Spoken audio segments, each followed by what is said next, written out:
Бәріне сендер үшін бардым. Басқа жол қалмады. Не істеймін? Өлтірсең де өзің біл, деп әйелім аяғымды құшақлады. Оны құшақтап отырып, өзімнің де өкіріп жібергенімді білмей қалдым. Менен бұрын балаларыма нәпақа табам деп, осындай жолға барған әйелімді кешіргім де келді. Бірақ мені өлтіріп барады. Болған жайды қаз-қалпында айтып берейін. Ауылда жұмыс болмай, қалаға қаңғып келген бейшара отбасылардың бірі едік. 2 баламызды әке-шешеміздің қолына тастап кеткенбіз. Қалада бізді қай жылы жұмыс күтіп тұр дейсіз? Мен бір мекемеге күзетші болып, әйелім бір байдың баласына күтуші болып жұмысқа тұрды. Күзетшінің жұмысы белгілі ғой, айлығы да шамалы. Бірақ жоқтан бар. Әйелімнің жұмысы тәуір. Таудың етегінде дәу үйі бар бір байдың баласын қарайды. Ол да мен секілді тәуліктеп жұмыс істейді. Аптасына 3 күн кезекпен барады. Түнде баланы қарап, сонда қонып қалады. Осылайша жүріп жаттық. 2 баланың анасы болса да, менің әйелім өте көрікті, мүсінді еді. Жасы 25-тен енді ғана асқан. Бәлкім, бай отбасына әйелімнің көркі, ауылда бала бағып өскені, пысықтығы ұнап қалса керек. Бірден бала бағушы қылып алған еді. Содан қойшы, уақыт өтіп жатты. Мен үйде болған кезде, ол жұмыста. Ол үйде болған кезде, мен жұмыстамын дегендей. Бір-бірімізді кейде апталап көрмей қалатын кездер болды. Тек әйтеуір күніне 1 рет ұялы телефонмен сөйлесіп қоямыз болды. Алғашында пәтер жалдауға ақшамыз болмаған соң, осы қалада тұратын сыныптасымның үйінде тұра тұрайық деп шешкен едік. Олар да қарсы болған жоқ. Қазақтың қонақ жайлылығы ғой. Жұмыстан келгенде тамағын даярлап қояды. Рахмет онысына.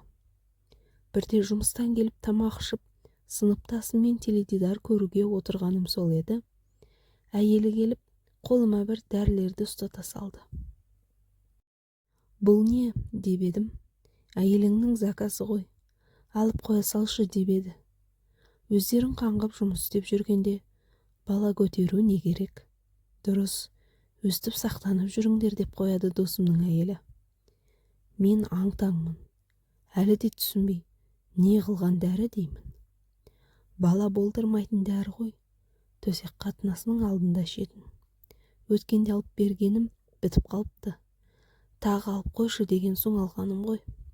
Келіншегіңе берерсің деп бөлмеден шығып кетті. Не айтарымды білмей қалдым. Әйелімнің маған айтпай мұнысы несі? Біз соңғы 1 айда дұрыстап төсекте болмап едік. Дәріні не үшін ішіп жүр? Әлде өзгемен жатып жүрме? Көңіліме күдік кірді. Түнімен ұйықтай алмай шықтым. Ертеңінде демалатын күнім еді. Таңертең кезектен әйелім келу керек болған. Сол кезде жағдайды анықтамақ болдым. Бірақ күдік кірген көңіл қиын ғой. Ойыма неше түрлі нәрселер келіп кетеді. Өзімді әрең тежеумен болдым. Таңертең кезегін өткізіп келетін әйелім түс ауа әрең келді. Телефонмен хабарласып едім. Баласы ауырып жатыр. Дәрігер күтіп отырмын. Үйін жинап жатырмын деп бір сылтауларын айтып жатыр. Осының өзі көңіліме сезігі келді. Таңертеңгісін досым да, әйелі де жұмысқа кеткен. Балалары сабақта. Үйде жалғызбын. Әйелім шешініп болмай жатып, мынау не деп кешегі дәрілерді көрсеттім. Ол шошып қалды. Не қылған дәрі деп тіпті таңданыс білдірді. Кімді алдап тұрсың? Неғып бұл дәріні білмей қалдың? Өзің заказ беріпсің ғой. Айт шыныңды. Мұны не үшін ішіп жүрсің? Біреумен жатып жүргенің белгілі болды ғой, деп тап бердім. Ақыры не керек? Әйелім бәрін мойындады. Сөйтсем, баласын бағып жүрген үйдің отағасы қырындап, әйелімді төсек қатынасына мәжбүрлеген көрінеді. Үнемі мол ақша береді екен. Киім-кешек алып берген. Бір сөзбен айтқанда, әйелім әлгі байдың көңілдесіне айналыпты. Бала көтеріп қалмас үшін амалсыз менен жасырып, осы дәрілерді ішіп жүріпті. Егер сен қолыңнан іс келетін жақсы еркек болғанда, балаларыңды бағып үйде отыратын едім ғой. Балаларымның нәпақасы үшін осыған бардым. Енді не істеймін? Өлтірсең де өзің біл. Жерде екі бүктеліп жылап жатқан әйелімді не жұбатарымды, не тепкілеп ұрарымды білмедім. Тұрмысымыз дұрыс болғанда мұндай жағдайға тап болар ма едік? Қайтейін, байқұстың тастаған таяғы сорлыға тиіпті деген осы.